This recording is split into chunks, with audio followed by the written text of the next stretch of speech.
Hi, everyone. I hope you had a wonderful weekend, and I hope your finals that you took today all went really, really well. Okay, so once you guys have logged in using that username and password that I included in the email, you're going to come here to our Instructor Resource Center. You can see that I'm actually demoing from Niranjana's Resource Center here, but yours will all look the same. To navigate between texts, so we're looking at principles of macro right now for ManQ, but if just you use this drop down where click on the arrow and then you'll be able to navigate between whichever text you want to preview. So to access the instructor resources like the test bank, PowerPoint, instructor manual, just click on this link for the instructor companion site, and it does open up here into a new window. Take a look at the book resources right here. This is just for chapter 1. So you could look at it chapter by chapter by using this drop down to select a specific chapter that you want to look at. But the book resources will allow you to download for the entire text. So that's kind of a way to download every PowerPoint or every test bank or, instructor manual, etc. for the entire book.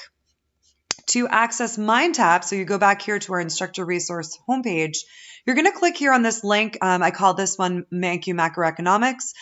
The rest of them will look the same. It'll say, Arnold, macroeconomics, etc. Okay, so you're going to click here, and then MindTap does open up into a new window. Remember, we can integrate this into your Blackboard courses, but for your reviewing purposes, you're simply going to click and it'll be housed on our website.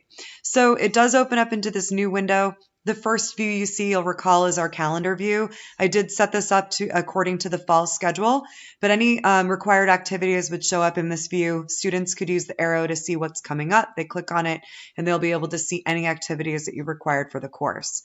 To preview the content within each chapter, you just take your mouse and click along the top. We're looking at our week view or calendar. Then you can click here to see the unit view. So this should look familiar. It's what I demoed to you all on Friday. As a reminder, click open each folder to access the content within. This Get Started one is the navigation about the program, so how to do the homework, and navigation about MindTap, and then a little refresher about math and graphing skills for students to, again, refresh those skills that are necessary for this course. These are all default to counts towards a grade, so that means it's a required assignment for the course. We can always edit anything that you see in here to be a practice activity. So if you see while you're going through this, here I go into part 1, select a chapter. Anytime you see an activity that might be marked as required, so this counts towards a grade, or practice, we can edit that at any time. So we can mark anything as a practice assignment, and then anything that's marked as practice, we can also require it or count it towards a grade. So keep that in mind while you're going through it. And as a reminder, these icons on the left-hand side do tell you what each activity is.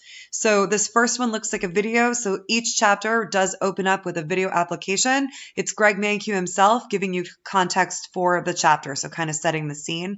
And remember, they're all ADA compliant, so we've got transcripts and closed captioning for each video that you'll see throughout the text. And a nice little time here as well, letting you know how long that it is.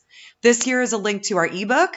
And then you notice that there are 4 activities embedded within the Chapter 2 ebook. Those are our graphing activities where students can interact with graphs and learn how to, learn how to use the graphs and check their work. And those are embedded within the ebook. So when students are reading along, they'll come across these graphing activities that are practice assignments to, again, practice those graphs so that they're better prepared for the homework. The next folder is our homework folder. So they are built on that Applia program. So as a reminder, these are the randomized auto-graded assessments where they have 3 attempts for each activity, and each attempt is randomized. So they get a brand new set of questions based on that exact same subject matter. We've got the homework set and then problems and applications. Again, you can mark these ones as required as well, or counting towards a grade, or mark it as practice. This question came up on Friday, but I did want to remind you all that if there's a question in here that you don't like or you want removed or edited, we can do that at any time. So, if you came across perhaps a graph that you thought might be confusing, or a question just the way that it's worded doesn't match the way that you're presenting the material, we can absolutely edit that or remove it at any time to avoid confusion with your students. Then we've got video problem walkthroughs that are available in every single chapter. These are basically like coming to an office hour. So if they've got some questions about, one of the problems or one of the concepts within the chapter, we've got these nice videos to help reinforce that material to make sure that students really understand it. And then finally, each chapter has this study prep. So we've got our adaptive test prep that's available within every chapter that students can access at any time throughout the semester. It's adaptive, which means that it's going to be different for every single student.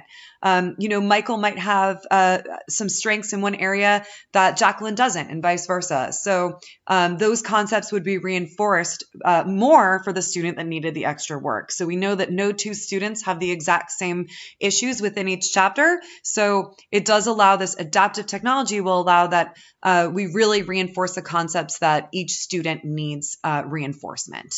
And again, these are available at any time throughout the semester, so students can always go back in and review before an exam an earlier chapter that might have been a few weeks since they've read it. Just for navigation purposes, you click the back button to go back, and again, open up the folders to access the specific chapters. So go in here. As a reminder, you click on here for the ebook, and we've got those nice tools that are embedded within the ebook where you can highlight and take notes. You all can highlight and take notes and share those with your students. So you just simply take your mouse and highlight, and then you can add a note or highlight to share with your students. And it's really simple to do. Keep in mind that we can also embed YouTube videos. So if you have those great YouTube videos to bring relevance to the course, we can embed those within the chapter view, or we can even embed them directly in the ebook. I'm really excited about the possibility of working with you guys. Please let me know if you've got any questions while you're reviewing our program. I'm happy to help, and I'm here with any step of the way. And I'm really excited about the opportunity to work with you and your students. Hope you have a wonderful week, and I hope you all ace your finals, and good luck. Talk to you soon.